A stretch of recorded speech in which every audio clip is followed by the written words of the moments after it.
Yes. So we are going to mail call. Remember Arlie Army? He had his mail call. The guy from Full Metal Jacket. You stinking maggots! You're going to do what I tell you, or you will do. Remember? He was like some kind of a Marine Corps drill sergeant for training, and that was his role. Yeah, so he actually lived the real role, and boy, did he play a good role in TV. This is RIKA, and Riki has had a request out via comments and mail for more viewing time. Because we have people, old neighbors, friends, and wonderful peoples that would rather see the dog than me. Or Tracy or the boys or anyone. So they said, more time for RIKA, maybe less time for you. The antennas were like, they went down. But yes, Riki's awesome. And we've talked about Riki before. And everybody loves Riki. And Lisa and Joseph, our neighbors, they loved RIKA, but RIKA would go in the backyard, and as we've gone everywhere with RIKA, she barks. She's very vocal. She's 100 pounds, as you can see, and she's got that deep, resonant woof. And I mean, here it echoes across the drainage easement out back and disturbs the neighbors. And they all go, please stop your dog from barking. We're sending a report, and we've gotten calls or whatever. And the same happened back in Denver. And if you scratch her ears, she loves to lick her ear juices. It's just sort of gross and nasty. But that's much like human, where we have all of the pheromones and whatnot, right? So your ears have pheromone glands behind them, in them, under your armpits, of course, your groin. And that's why we're animals. The pheromones are what attracts us, and that's the animal. No, I was made in God's likeness. No pheromone likeness from animals. But she loves the oils from her nose, and she'll actually, even though she has none of her female parts left, other than the superficial, she gets a little excited when you let her lick her ears. But that's RIKA, and we love her, and she's a big doggy, and everybody loves her, but she barks a lot, and so we got to keep her usually under wraps. And the neighbors, Joseph and Lisa, she would go to the fence, and Joseph would lean over and scratch her, and she loved Joseph, and she misses Joseph, which stinks. We got cool neighbors down here, but it's a little different than Colorado. We had a giant backyard. It would snow, she'd disappear in the snow, you'd see her tail, you wouldn't even see her head. She is a Rottweiler, German Rottweiler. And we don't have any of that, but she still sheds, and her winter and summer coats still alternate, sorta, even though right now it's in the 80s, this past week. Unseasonably warm weather for Florida at this time. It's 88 instead of 83. Subtropic. Yeah, and she's done well. She seems to be slowing down. She's 7. She seems to be slowing down a touch, like at the dog park and whatnot. Which you go, you start to worry. But I think we feed her well. We take care of her well. She's going to do good. She's going to do fine into 10, 9, 8, 9, 10, 11, 12 maybe. And keep us all happy. I don't know what we would do if we didn't have RIKA. It would be a gaping hole in the family, because she's that integral, she's that critical as a part of it for everyone. She plays different roles. Mom treats her like a child, like a 3-year-old, and takes care of her. Jeffrey treats her like a younger sibling, a younger sister. I mean, he sort of loves her, but then he terrorizes her with the laser. He bites her ear. He'll go through this series of laying with her, but actually terrorizing her. Or she'll go, and she barks at him because she's like, hey, stupid, stop pinching me or biting me. She's just a good girl with me. And since I'm here most of the day, she'll lay around with me, she'll sleep next to me, I'm doing work. She's always here. And then we talk about it. And here's the odd part. I talk to her a lot. And I physically Yeah, and again, instinctually, being the dominant male, she's submissive, so she'll look away and do all the dog traits, but I hold her face and I talk to her in her face. Then she turns and her head and her ears make movements. And I say, Mom or Tracy or Jeffrey or Trevor are coming home. Dude, she knows. And it's not me having some weird vibe. She knows. She freaking knows. And she knows how to go to the doors. She knows where to wait. She shows excitement, and then you can see her go, okay, we're not ready yet when you talk to her. We're not going to the dog park? No, Saturday. I don't know what Saturday is, but she said we were going to the dog park. We're not going now? Oh. So she'll sort of sit down and go, you sort of stink. Why'd you say dog park? Yeah, awesome. And so I wanted to show her with Malcolm, because one of the giant number of followers, subscribers, the millions of people, the quarter of a dozen people that have watched this, said, I would like to see RIKA and not you. I was like, wow. Wow! The brutality of the intraweb. Fucking people. Brutally honest. Hey, yeah, you look dumb. Where's your dog? Because we like your dog. Thanks. Show more dog. I need more cowbell. So I showed RIKA. And I'm trying to post these like daily. Film for about 30, 40, 50 minutes, like my hour break, right? Wherever. And then at night, get them up. And consistency is going to be there. And so there's probably going to be a lot of generic crap that many people don't care about.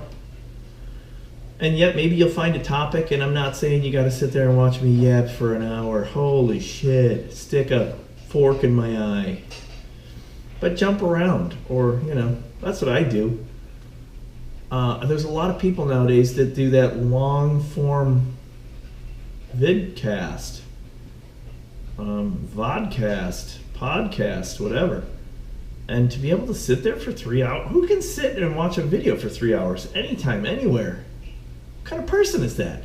I'm sure some people can, but so I always jump around, find a topic, whatever. And it's nice when people have producers and they've got assistants and they've got technical staff that can do the thumbnails and throw your 11-minute video up and put, snappy little title on what the episode is. Give me a break, man. I ain't got that kind of time now. I don't even know how to do that. God. Yeah, I think they have cool softwares and stuff that do all that. I don't know if I'll ever do that. That's crap.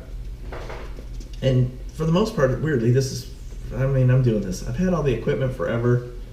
It's cameras and, and I've always felt like slinging some stuff out. So that's what I'm doing right now. But, yeah. Hey, log a complaint. Hey, tell someone who gives a crap. That's so rude. But I have been requested to show the dog. I've done so. I've met my viewers' needs. That's the relationship we're going to have here. Meet the viewers' needs. Yeah, could you imagine thousands of comments and emails a day, people asking you to do stuff, and I don't know, some of these guys, I guess, do it. Casey Neistat, dude, he did the mail call, and he'd open up all his packages, and then he'd get his drill out, and he'd mount a cabin upside down under like a crawl space where, a dog would go in and scratch his butt, and then he'd film that, and everybody's like, my God, the creativity. He'd fly his drone on his boosted board. That guy, I think, sort of, whatever. He marketed or made boosted board. He'd zip around in New York on that. And they had the original, and I'm sure it would have done well, but the minute that dude got a hold of it and they made the boosted board 2 or 3 or whatever, those things are $2,000 and they go like 800 miles an hour.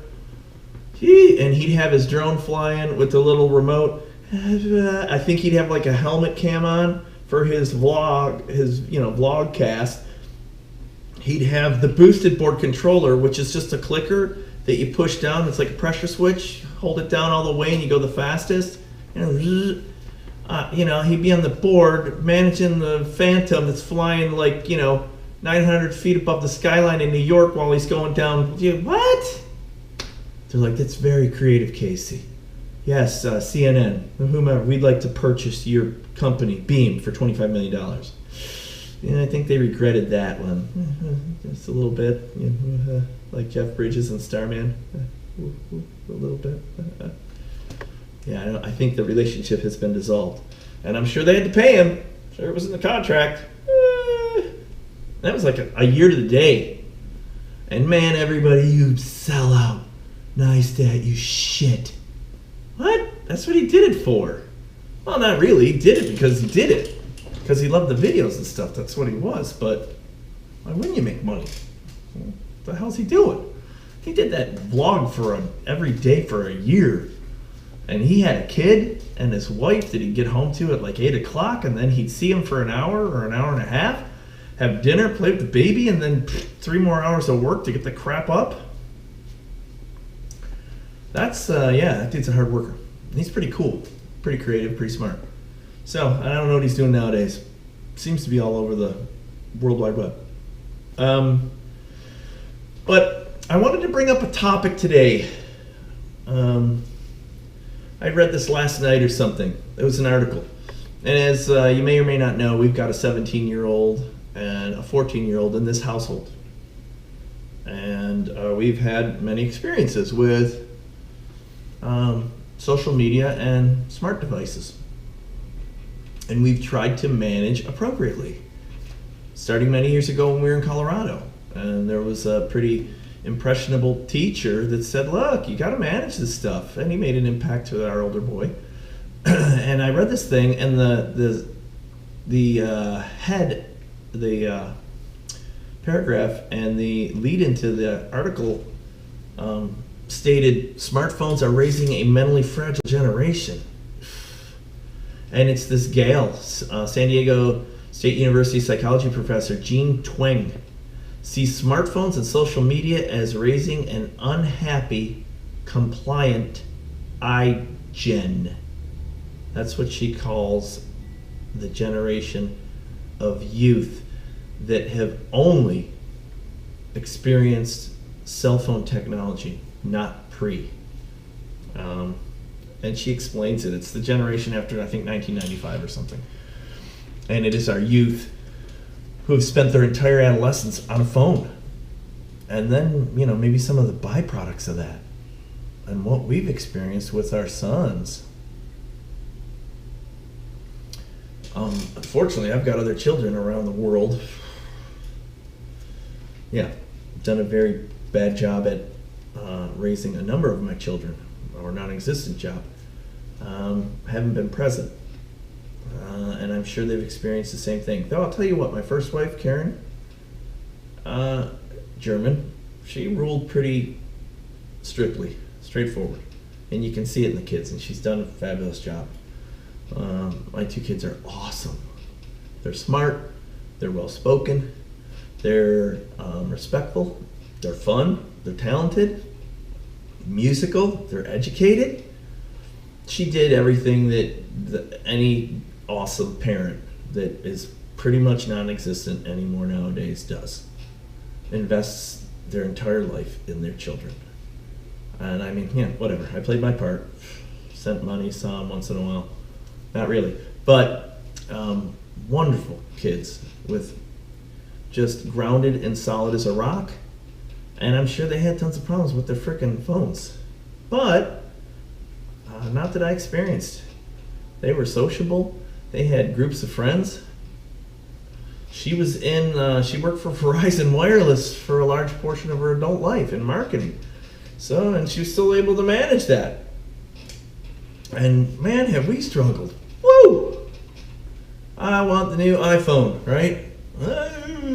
What? It's the iPhone 7, S, X, F11, iPhone 8 with the retina and the edges that curl, and the 8S that's like as big as your monitor. Man, vicious. And everybody pushes that, whatever the new gen technology is. And we've never followed that. We've recycled phones. Tracy's recycled phones. I've recycled phones. I buy a phone and keep it for 3, 4, 5 years. That's just the way I roll. I buy the phone. I've never been on plans. We've never been on plans. So, but these kids spend more and more time online, right? And on social media, or playing games, or texting, or Snapchatting, or Instagramming, or Facebooking, or YouTubing, or whatever. And they have no social interaction in a human manner with another human being, face to face, with personal experience. And they don't even seek that. I'd rather text you. I'd rather send you an emoji. I'd rather send you some kind of stream, a video, a vid, a Snapchat of me with the cat face, or whatever. Weird. Things that, not per se my generation, almost my generation, being born in '69. So I'm at the end. But right prior to me, my brothers and my sisters, unless you work hard, they don't have a concept. And unless you're in some type of industry where you have to participate in that, sales and, or technology or what have you, parents, right, they don't really have a concept of what's going on. You got to read, and you got to study this, and you got to investigate, and it's like vaping. Dude, I grew up with a Camel. That thing didn't have a filter on it. Smoked a pack of those a day, and once in a while, it didn't affect people, right? Most people coughed up, black lung and died. Many. Some lived, and they lived to be 80, and they drank all day and smoked all day. Now they're vaping. The hell, you got like some mechanical pencil tooly thing, and the new vapes are like little jewels. Nothing. They hide them, of course. And then whatever. Got the little liquid that superheats, and you can put any type of oil and any type of flavor and any type of scent in it. What? And that's how the phones are. Whew. You just don't get it. But you get seeing everybody with the phone and their face down, and now earbuds, wireless. Remember that Apple ad when the iPhone first came out? And it grayed out everyone except for the white wires that came down to the device in their hand. Jobs was a fiend with the marketing. That dude's branding and artistic capabilities were fiendish, right? That was his excellence. And even Gates, I remember one of those interviews the last time those two sat together. Gates said, yeah, that's what I've admired about you. Your ability to market and your artistic capability and that edge, that creativity. And again, I think it was an illness, right? Like he studied print type and that shit. Went to school and studied print type, which is why it was on all the original Macs. What? Remember that? You had your 500 different, you had wingdings. Little picture character for whatever letter it could represent. That's the way that dude worked. And it showed. And that thing went everywhere. Though it seems that the sales of the new iPhone have diminished. Maybe we've hit that tipping point where it's starting to slow down. Though who the hell knows? We hear that. I don't know. We'll have to wait a few quarters or, a year before those reports come in. And hell, they've made billions and billions of dollars. It's not like Apple's in a bad spot. But it's really weird because this iGen of children born after 1995 who've grown up on a phone, they spend more time on social media, playing games. They're online. They spend less time on non-screen activities like reading a book or conversing or playing, seeing friends. And they're stating they're growing up more slowly, maturing more slowly. So that by the time you're 18, we're experiencing this with my son, with Jeffrey. They don't have a license. They don't go out. They don't date. They don't have a paying job. They stay in the house. They isolate in their room. They don't drink alcohol. They don't smoke. They're living a safer life. It's really weird. And on one hand, they don't know why that is. It could just be a coincidental characteristic of living with that phone like that. or some combination of all the, non-smoking ads and the messages that are out there, or your ability to, live vicariously through that phone where you don't have to do it. And you can laugh and cry and have a virtual whatever, but it's definitely different. And they're calling it these iGens, these, 1995 post-adolescents, the safest generation. And it's been talked about, right? Whatever the majority is, because you still got, a minority of rebel-rousing neighborhood kids, inner-city children, white or non-white, any religion, probably experiencing life like anybody else. And there's some subset that can't afford phones, right? That's just reality. I don't know how much. It seems to diminish every year with subsidies and all this other crap. Everyone needs a phone. Everyone needs to be connected. But, interesting. It states they also have the sense that they're missing out on something. They realize that being on the phone all the time is probably not the best way to live. And a lot of them, and this is from the study this woman did in Southern California, a lot of them get pissed off if their friend's on the phone and they're talking to them. Go figure. Like, hey, what are you doing? Did you school and your plans? And then, we got the family gathering and there's things. What? What are you talking about? What? Dude, there's the... I said this to Jeffrey the other day. Those progressive ads, the marketing is killing it. Flo's sitting next to a guy, but it starts out with this kid walking in a room, and he tells the something to turn on and the garbage can to turn on and this and that, and he orders a pizza, and the pizza comes flying in on a drone, and they cut to Flo and the dude at the table, and the guy is like stone-faced, and he goes, "What's happening to my son?" And she goes, no, I think that's just how people are anymore. I mean, it's the epitome, humorously, of holy crap, and radically fast, these changes. The kid's got the VR mask on and he's laughing, and then he's shuffling stuff. And that's where we are. That's not where we're heading. That's where we are. So, strange, but, and again, this was research over millions of teenagers. And I don't know how valid that number is or whatnot. Researching, numbers of that nature, it's difficult. You go through public records or whatever, it's not really a controlled study. Can't do controlled studies of that magnitude. But supposedly, in 2011, 2012, there was more of a sudden change to teens. There were big increases of teens feeling lonely or left out. They couldn't do anything right. Their life was not useful. And these were classic symptoms of depression. And then what happened? What followed? You had teen suicide go up, right?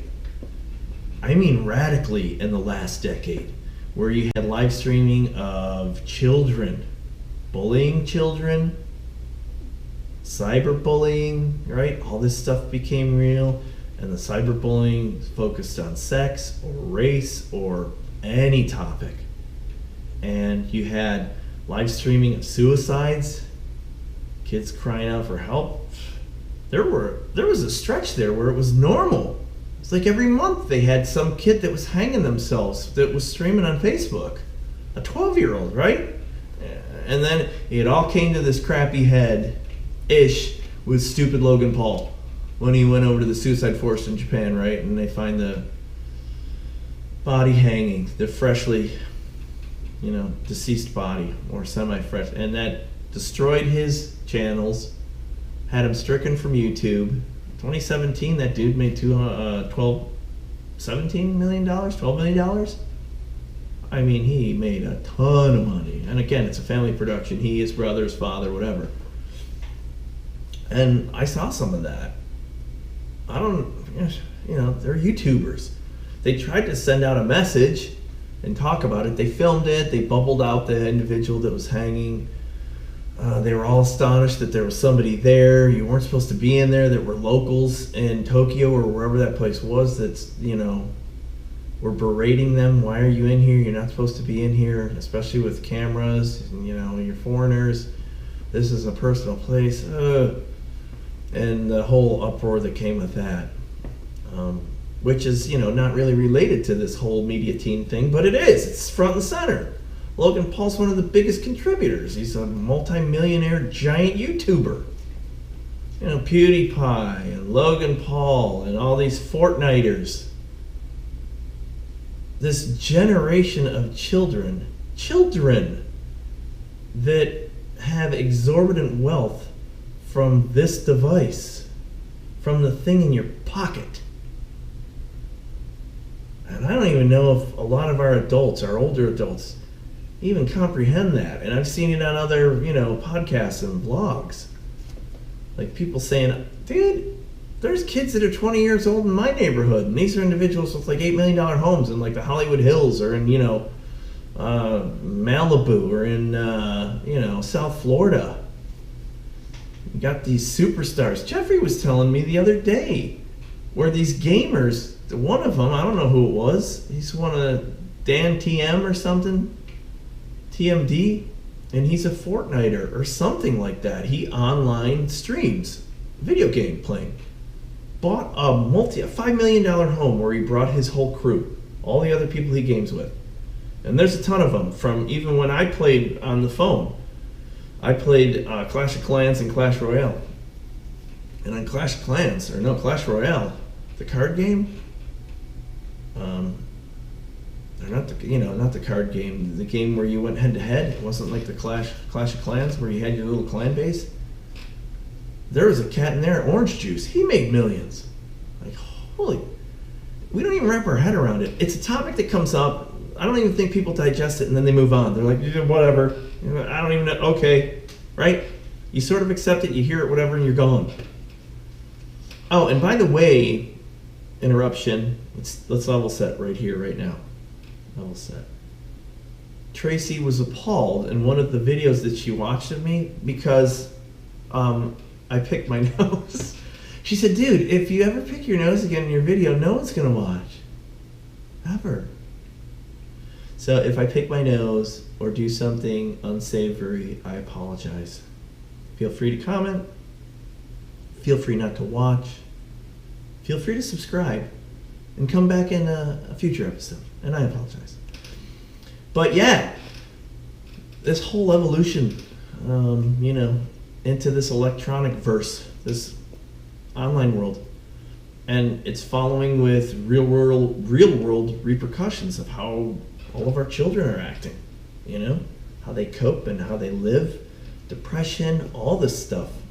And this lady says one of the questions that is asked of her, what advice would you give to parents? And she says, many of the things in which happiness and mental health depend are now under our control. We cannot change the genes we're born with. And we're not going to solve poverty overnight. But we can control how we spend our leisure time and help our children to do the same. Normal life lessons, nothing's changed.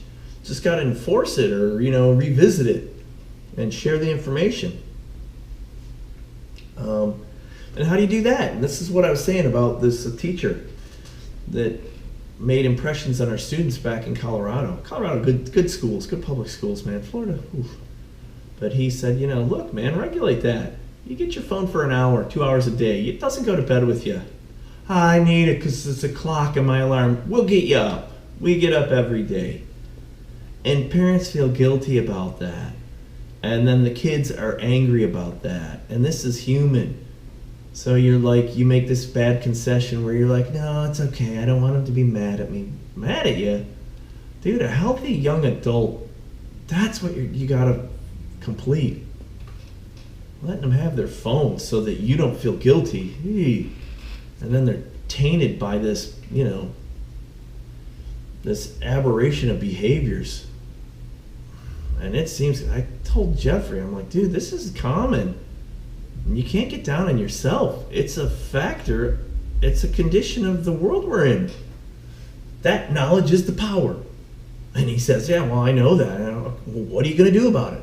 And if you do nothing about it and you feel bad, meaning you feel guilty, you're tired, you have the depression, you're wasting your time, you're not doing well in classes, you feel silly that you don't interact with friends, you don't have friends, what are you going to do to change it? And if you go, nah, I'm okay with it now, then accept that and say, for the next month, this is the way I'm going to roll. In May, I'm going to change this. That's what we have to do. That's what we've always had to do, right? And that knowledge is the power, and it always has been. The Alcoholics Anonymous, man, and any foundational class for rehabilitation, knowing and admitting are the first things. That's the first step. And that's always the case in life. It doesn't have to be AA or anything. And then knowing and not admitting, right? Coping mechanisms for human. Yeah, I know it. I don't care. I'm doing it. That's addiction. Happens all the time. I'd rather get high. Getting high is the greatest thing I've ever known. Well, be truthful. I'm going to tell you that. I don't know if I'm not going to do that anymore. Oof. Those are scary times. Then they've been on us. They've been on us for a long, long time. Heroin and crack, right? Alcohol, sex, gambling, those drugs, those addictions, they do that to you. But this lady states that somewhere 2 hours and under on those electronic devices, right? That's the sweet spot. If you manage it to that, you can survive. Just like the idiot tube, right? They did the same with television. A child is growing up sitting in front of the TV. There are problems. They don't socially interact. They don't know how to speak to other children. They get violent and irritable. They're wired in, man. Right?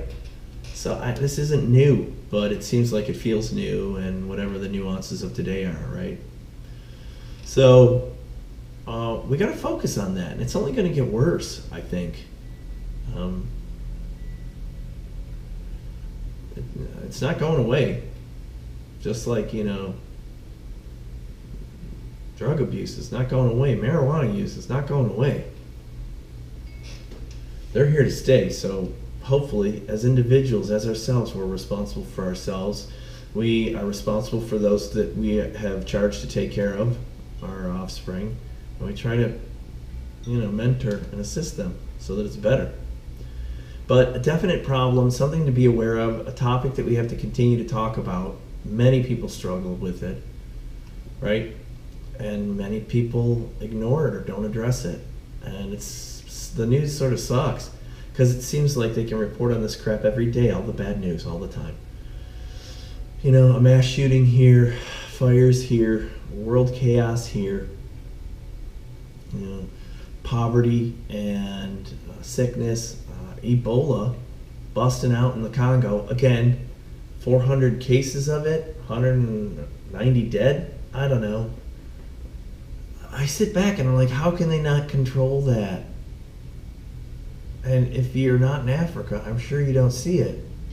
In a tribal, rural, third world country, where you don't have sanitation and you don't have the knowledge of germs and spreading of germs, and soap and running water and all of your basic, training as a child on how not to wipe your butt with your hand and, so that shit spreads and it's brutal. It's sad. Fortunately, I think we've got people from WHO, the World Health Organization or whatever, and they travel over there and they put themselves exposed to those deadly diseases so that we manage them. But you never know. Dude, there's a group of rhesus monkeys down here, rhesus macaques, that are in a park. Some dope that wanted to create some safari thing took 6 monkeys that he got from an animal distributor in New York City, brought them down here, let them go on this island. they're on the verge of doubling. I mean, this is your basic Darwinism, right? Your basic, zoology and animal study. And there's 200, 300 of them now, and they're all carrying hepatitis B. And when that crap transitions from animal to human, it's deadly. So now somebody's going to have to intervene and probably put some type of control mechanism in place for these freaking monkeys, because they're all over the place in Central Florida. And rhesus monkeys don't have boundaries. Wherever there's trees, wherever there's ground, they're going to spread. You sit back and you're like, geezy peasy. How do we get here? Right? And then the next thing you know, you have the endemic, the pandemic, the Black Plague. Something terrible. They got that weird polio outbreak that's occurring with the children, and it's killing kids. And seemingly, the health organizations aren't reporting on it, or they're hiding the cases. Ugh. Which is weird, because we've seemed to be a country, and again, I get litigation, lawsuits, and whatever. We've pretty much seemed to be a country where, when it was related to health, there was transparency, right?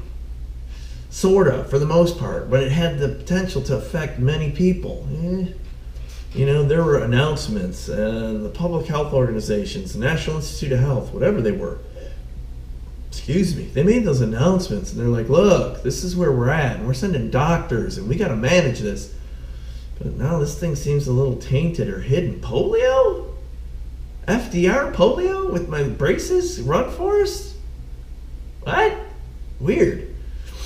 So I hope we manage that, or figure out how it's mutated and what's mutating. And I read that too, where these viruses, I don't know what the hell they are, they're mutating so that the antibiotics don't manage them. There's been some stories of doom and gloom in that, where we're at the last iteration of whatever, your penicillin, amoxicillin was going to manage.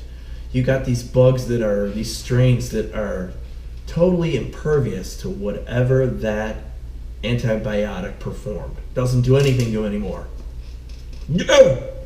Holy crap. And then you turn the TV on and it's all World War Z. Right? The guy sneaking into the level 5 National Institute of Health, deadly virus room, where he's going to pull whatever, out of there and infect himself so that the zombies think he's sick and they won't pay attention to him. Dude, the stories that cross over and you're like, geez, end of days, end of world, everybody's dead. We killed them all. Will Smith, I am legend. Turns us into a bunch of vampire things that, crowd up to stay warm during the day in the dark. Hibernate until night when we eat everything. I sure hope that never occurs, but who knows? Maybe it can occur. When the industrial institutions, when the machinery starts to break down, right? You can hit a point where stuff like that can emerge. And maybe in, semi-pandemic or endemic situations regionally, kill a lot of people. Especially if it's second or third world. So we got to hope to God that doesn't happen. But this whole thing with kids and phones and how unhealthy it is, to me, I felt very pleased to see someone had provided research, and I'm sure there's a ton of it, but this was spot on to some of the attributes and traits we had personally experienced. I think as an 11 or a 12-year-old, we took the phone away one day from the older boy, and it might have been here on that floor over there or in Colorado. Blew a gasket and threw a ginormous fit on the floor. Gnashing of teeth and pulling of hair and screams of agony. You're grounded from your phone. And that reaction. And it struck both of us as, whoa, that's more than just an angry kid. That's some kind of symbiotic, biological, neurological, emotional, social, mental reaction. Which Jobs was probably sitting in his little tower, his little Apple ivory tower, with his, every 6 months rented Mercedes car with no license plate giggling. You know, Pinky in the Brain, who's taken over the world. Genius for that. As a producer of something, as an inventor, that's what you want. Cigarettes. Everybody wants one. Right? And when that phone forms that symbiosis with you, movies, Hollywood, same thing. Sickness, right? Reality TV. The ability to turn the television on and watch somebody else doing something. Anything, anytime, anywhere. Interesting, not interesting, entertaining, social, work-related, not even performing anything, sleeping in bed, and we tune in. That was a horrible experiment and I remember hearing Hollywood producers, probably in the 90s, saying, dude, we're going to be able to film anything and make millions of dollars on anything. We figured this thing out. We turned that thing into the end state. That thing could have been the most educational device ever invented, where you had online classes. It showed factual information 24/7. It was just a tool of learning. And what did we turn it into? There is portions of television that are for learning, but the vast majority is crap. Sports, right? Entertainment, reality TV. You got music, there's culture, there's education, there's actual classes. Gotta look for them. There's news, informative, up to date, on the pulse of the people. I don't think any news is like that anymore. Anywhere. But, we gotta beware. Yeah, which is weird. So it was good to read this and to be able to connect with it, see that, and I made Jeffrey read this thing. He was like, yeah. And I said, well, knowledge is power, baby, you know. Now you just have to make your own decisions. And he goes, yeah, it's hard. And I was like, yeah, it's hard. That's why there's millions of people like this. You have to make a choice. And that's part of growth and learning, and that's part of addiction. It's human. So it'll be strange, it'll be wonderful, it'll be cool to see where we go. And now with all the AI, this stuff is not slowing down, it's becoming unreal. All the things that Buck Rogers, that we talked about. Flying cars, talking devices, robots everywhere, conveniences upon us, cyborg machinery that we wear, it's all becoming reality. Those Boston Robotics things, man, they're getting sicker every month. They're becoming more and more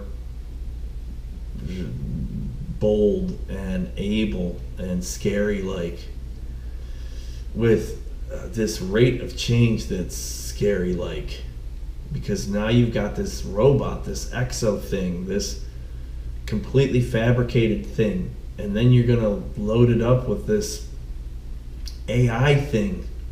It's coming together, man. And Musk said it on Rogan or somewhere. I've seen Musk say it before, and I think Rogan asked him about it. I mean, what are you gonna do, dude? We need some smart person to say something. And he goes, dude, I already said it.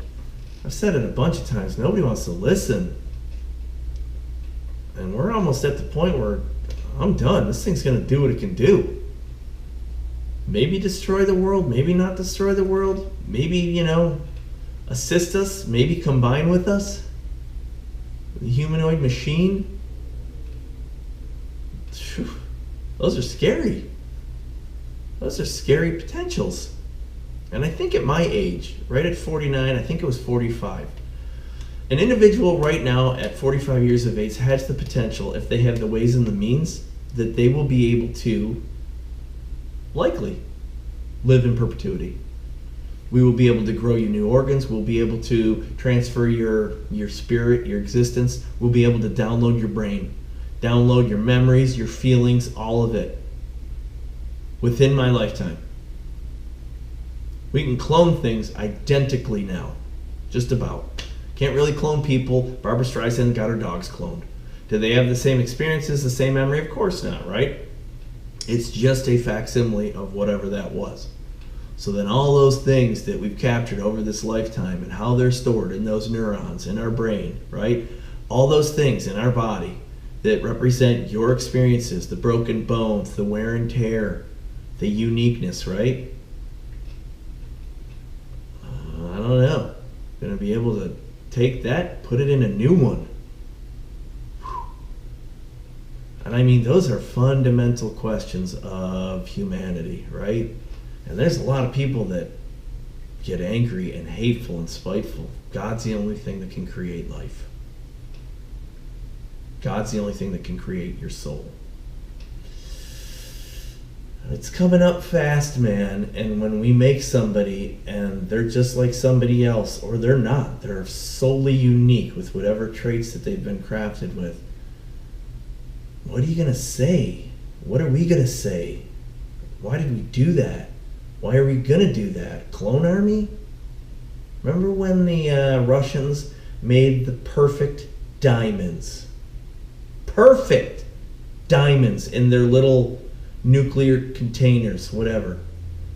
Under intense pressure, intense heat, crafted perfectly latticed diamonds into beers, and all the world diamond organizations were like, fuck you. They're like, that ain't a diamond. And the Russians were like, no, these are perfect diamonds. We can flood the market. You don't have that crap that you're growing and digging up in the earth right there that you're mining, that the earth formed, and it's magma and crust and violent eruptions and growth and forming. You can do that now in the lab. Oh, well. Dude, could you imagine like the diamond market in New York? It's all of our Jewish friends in the global market, right? All the African, or South African diamond mines, and those dudes shit a brick. You just devalued the entire market. Diamonds are forever.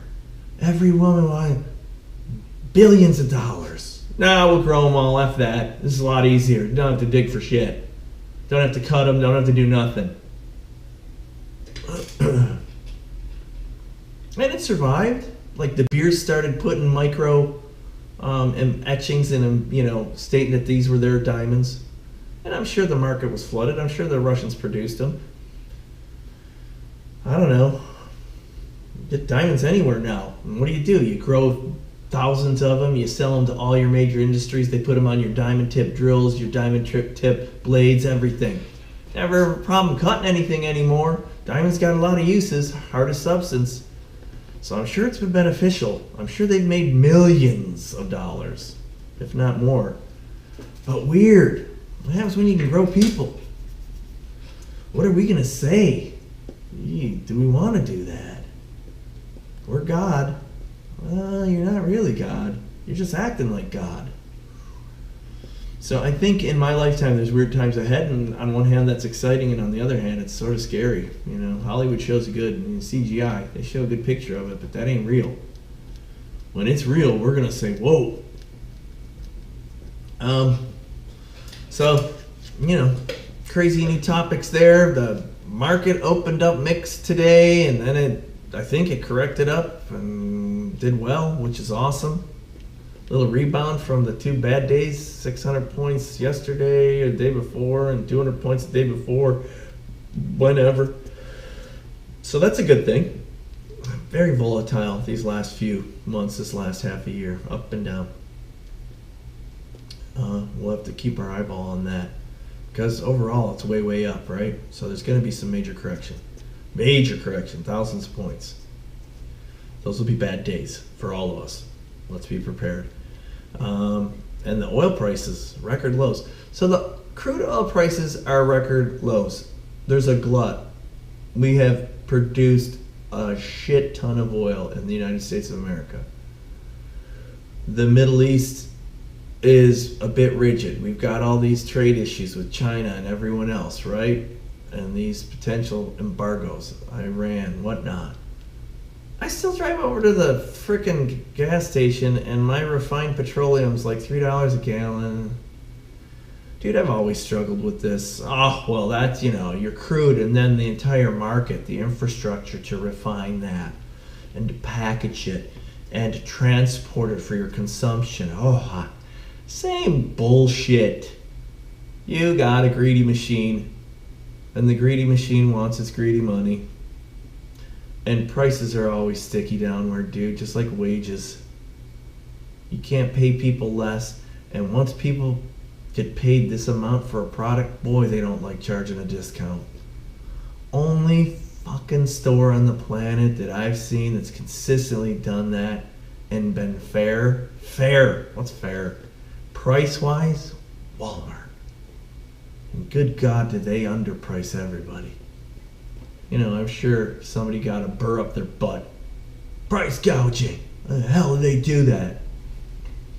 You get 2 carts of crap for your $500 at Walmart, as opposed to a quarter of a cart of crap for your $120 at Wegmans, Publix, Tops, whatever. Any supermarket anywhere else. Walmart, Sam Walton, that process, that production manifest, that store paradigm, dude, did he do it right? And that's a force, dude. What, like 7 of the siblings are all billionaires? Walmart! I love Walmart. And it's not just because of all the colorful people that are in there, which there are wonderful personalities that you see there. But man, they got the products. They got the products and the prices. And I hate shopping at Walmart. I love Publix. Yeah, you go into Publix and you get like 7 or 8 ribeye steak for $70. Cheesy peasy, dude.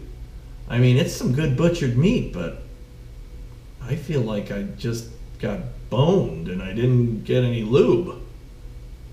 You can walk into Walmart, you can buy 6 for like, $42. 6 gorgeous ribeye steak. Like a tomahawk, with the bone. Giant. You're going to eat your 22, 30 ouncer. And it's great price and it's good meat. It's mildly above middle quality, maybe a little higher. Really good quality at a great price. Not a lot of variety. It's a great business structure, the way they roll with that place. But I'm all over the place. Amazon's going to Long Island and Crystal City for their HQ2 and HQ3. They're splitting the 50,000 jobs, of which some will be 6-figure, 100,000 or more, for the technologists. 25,000 in Virginia or DC. Crystal City is outside of the Pentagon. It's out in Virginia. It's in the suburbs of Washington, D.C. Cool place. Lot of military, a lot of Navy there. There's a Crystal City Mall underground that the subway runs into. At least that was when I was there decades ago. They had a cool little Italian restaurant that the fat white-haired guy, and I can't remember his name right now. Dude, I am probably showing early onset Alzheimer's symptoms. I can never remember names anymore. I think I said Sissy Spacek for the when I was discussing Halloween and scary movies right yesterday. Sissy Spacek, and then I said she was in The Shining. She was in Carrie, Stephen King Carrie, remember? The Shining, Jack Nicholson. And Linda Blair. Linda Blair was your little devil child, right? But Newt Gingrich. There was a small Italian restaurant that when Newt was at his heyday during whenever, Reagan era, I don't know, years ago. Not Reagan era, after Reagan era. George Bush era. Newt would go to this restaurant. They had his name in a little plaque on the table. He'd always get calamari, fried calamari, giant bowl of octopus with marinara dipping sauce. And it's a cool little place. Crystal City's a cool, weird little place. There's a lot of military, a lot of Navy, a lot of brass. Your top echelon of the military commanders, because you got the Pentagon right there in South DC, and then they have Pentagon annexes over in Crystal City and in Northern Virginia. So they call them these annexes, but they're giant offshoots of whatever branch, department, of the government as the sickness has grown into $20 trillion debt, whatever, this monstrosity that we've got now. That I don't know if we're ever going to fix. This ginormous government that's eating up everything and spending everything, and we're never going to balance budgets, and it just continues. It's like the blob, or the thing. It just keeps eating. It's going to tip. One of these days, it's going to get too freaking big and tip, and man, is the fall going to be brutal. But they have these buildings, right, in Crystal City, Pentagon Annex buildings, and there's a lot of Navy over there, and the train runs right through DC, the Red Line, I think, or something, and goes south right into Crystal City, through Foggy Bottom and Northern Virginia. It rolls right down along the Potomac into the underground that you can go to the Crystal City Mall and show up, and you're like, ah! And it's rather removed. It is a clear suburb of Washington, D.C. proper. But they're building the HQ2 or HQ3, the other Amazon headquarters there, and then one in Long Island. So I guess they've split it up, even though they had all the what to for about the secondary location. It's now a tertiary location, and that's what they're doing. And there's going to be growth and industry and technology, and that's cool. It's smart. Those are, I think, dude, Amazon, Bezos, it's the freaking science of the science behind that crap. So they've picked these hubs with probably every piece of information, every fact that you could come up with, and the AI, the computer, determined where they should go. Yes, put it in Crystal City. Remember the old voice? That's gone too. Like, yes, the best position for our new headquarters would be a split between Long Island and Crystal City. We don't want a split. No, you want a split. This statistically would give us, and there's all your facts. Moneyball, baby. All the science. And it'll probably work out. Probably be brilliant. That's all that Amazon needs. More money. A $1 trillion company. Bigger. Get it bigger. So that's flying. Those are the topics for today. As I said, I'm going to continue to try to produce this thing. Jump on, spend a minute, comb through, see if you find anything of interest, anything that maybe be beneficial, anything that you want information or facts on, or that you find interesting, that you'd like to have some information shared on. Because ultimately, I'm not doing this for me. Though, I am. It's a monologue. If I ever get interviewers in here, maybe you'll find it interesting. I'll sure find it interesting. But you gotta have people that want to be interviewed. And a lot of people don't. But for now, it's just me spewing a bunch of noise. So if anybody wants to hear or see or have any topics covered, just put a comment out there or send me an email. And we'll see what we can do. For now, thanks for listening. RIKA and I say good day. Good day to you, sir. Good day. Talk to you soon. Out.